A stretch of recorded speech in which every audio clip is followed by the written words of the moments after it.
ಆತ್ಮಹತ್ಯೆಗೆ ಮುಂದಾದ ಯುವತಿಯನ್ನ ರಕ್ಷಣೆ ಮಾಡಿದ್ದಾರೆ ಯುವಕರು. ಕೊಡಗು ಜಿಲ್ಲೆ ವಿರಾಜಪೇಟೆ ತಾಲೂಕಿನ ಬೇತ್ರಿ ಎನ್ನುವಂತಹ ಗ್ರಾಮದಲ್ಲಿ ನಡೆದಿರೋ ಘಟನೆ.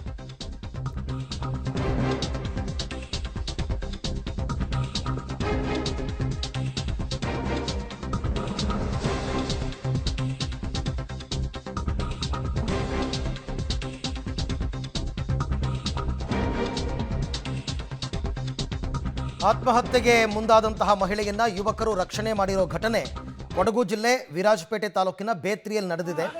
ಡೋಬಿ ಕಾಲೋನಿಯ ನಿವಾಸಿ 48 ವರ್ಷದ ನಿರ್ಮಲಾ ಅಂತ ಇವರನ್ನ ರಕ್ಷಣೆ ಮಾಡಿದ್ದಾರೆ. ಇತ್ತೀಚೆಗೆ ನಿರ್ಮಲಾ ಅವರ ಪುತ್ರಿ ಅನಾರೋಗ್ಯದಿಂದ ಮೃತಪಟ್ಟಿದ್ರಂತೆ. ಹಾಗಾಗಿ ಮಾನಸಿಕ ಖಿನ್ನತೆಗೆ ಒಳಗಾಗಿ ಆತ್ಮಹತ್ಯೆಗೆ ಇವರು ಪ್ರಯತ್ನ ಪಟ್ಟಿದ್ರು. ಆ ಸಂದರ್ಭದಲ್ಲಿ ಅಲ್ಲಿದ್ದಂತಹ ಯುವಕರು ಈ ಮಹಿಳೆಯನ್ನ ರಕ್ಷಣೆ ಮಾಡಿದ್ದಾರೆ, ನಿರ್ಮಲಾ ಅವರನ್ನು. ಮತ್ತಷ್ಟು ಮಾಹಿತಿ ನನ್ನ ಕೊಲೀಗ್ ಮಲ್ಲಿಕಾರ್ಜುನ್ ಅವರಿಂದ ಪಡೆಯೋಣ. ಮಲ್ಲಿಕಾರ್ಜುನ್, ಇವರು ಆತ್ಮಹತ್ಯೆಗೆ ಪ್ರಯತ್ನ ಪಟ್ಟಿದ್ದು ಮಾನಸಿಕ ಖಿನ್ನತೆನೇ ಕಾರಣ ಅಂತ ಕನ್ಫರ್ಮ್ ಆಯ್ತಾ? ಅವರ ಆರೋಗ್ಯ ಈಗ ಹೇಗಿದೆ?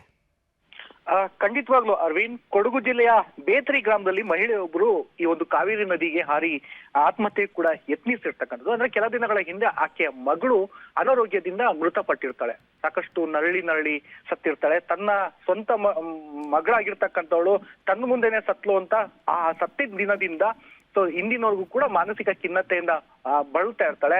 ಪ್ರತಿ ಬಾರಿನೂ ಕೂಡ ತನ್ನ ಮಗಳ ಹೆಸರು ಹೇಳ್ಕೊಂಡು ಊರಿನ ಸುತ್ತಮುತ್ತ ಕೂಡ ಓಡಾಡ್ಕೊಂಡು ಇರ್ತಾಳೆ. ನಿನ್ನೆ ಮಧ್ಯಾಹ್ನ ಕೂಡ ತನ್ನ ಮನನ್ನೊಂದು ಮಗಳಿಲ್ದಂತಹ ಸಂದರ್ಭದಲ್ಲಿ ನಾನು ಕೂಡ ಇರಬಾರ್ದು ಅಂತ ಕಾವೇರಿ ನದಿಯಲ್ಲಿ ಹಾರಿ ಆತ್ಮಹತ್ಯೆ ಮಾಡ್ಕೊಳ್ಳೋಕ್ ಕೂಡ ಯತ್ನಿಸಿರ್ತಕ್ಕಂಥದ್ದು.